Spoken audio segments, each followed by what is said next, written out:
Abraham écouta la voix de Dieu, qui put lui dire à l'avance comment sa postérité, en tant que nation, séjournerait en Égypte pendant 400 ans et retournerait au pays à la 4e génération. Dieu donnait ainsi aux Amoréens et aux Hessiens, les occupants de cette contrée, un délai de 4 siècles pour se repentir de leurs péchés, faute de quoi ils seraient jugés. Lévitique 18, 23, 25 est une description de la souillure du pays. Lorsque les enfants d'Israël y retournèrent après avoir quitté l'Égypte, Dieu avait patienté durant 4 siècles, attendant que les nations qui y vivaient se détournent de leurs iniquités. Mais comme il n'en était rien, la sentence devint exécutoire. Dieu ordonna aux enfants d'Israël de détruire toutes les cités de fond en comble et d'exterminer leurs habitants. Par son propre sang, le Seigneur Jésus-Christ a conclu aujourd'hui avec nous une alliance, en vertu de laquelle nous possédons son héritage. En même temps, il nous utilisera pour juger d'autres puissances. Ne savez-vous pas que les saints jugeront le monde? Et si c'est par vous que le monde est jugé, êtes-vous indigne de rendre les moindres jugements? Ne savez-vous pas que nous jugerons les anges? Et nous ne jugerions pas, à plus forte raison, les choses de cette vie. 1 Corinthiens 6, 2, 3.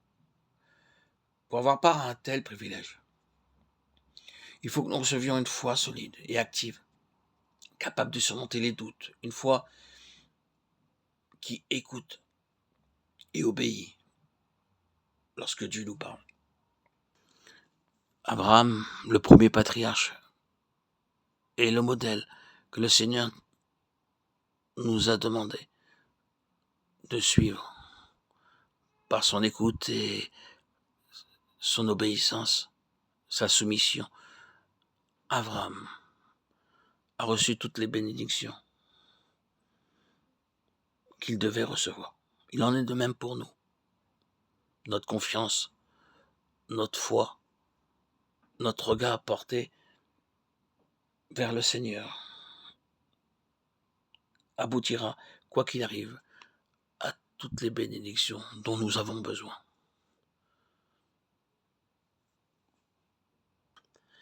Elles peuvent être, bien sûr, pas spécialement matérielles, mais bien sûr aussi spirituelles. Les dons que nous recevrons de Dieu sont les plus grandes richesses qu'un homme ou une femme puisse recevoir.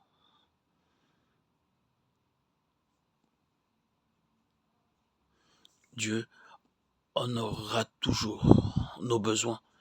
Il nous suffit tout simplement de placer notre confiance, notre foi en Dieu.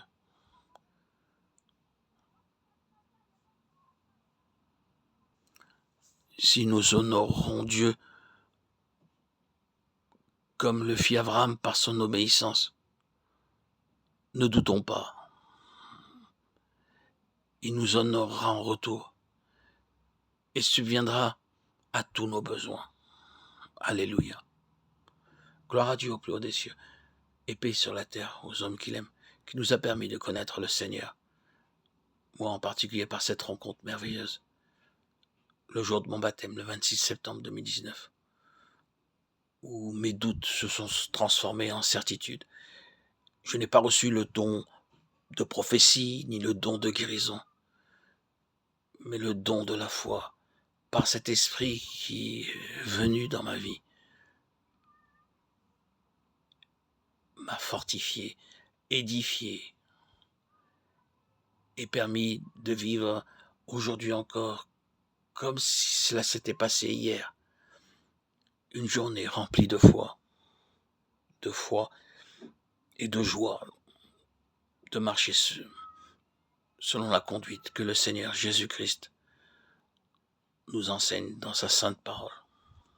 Alléluia.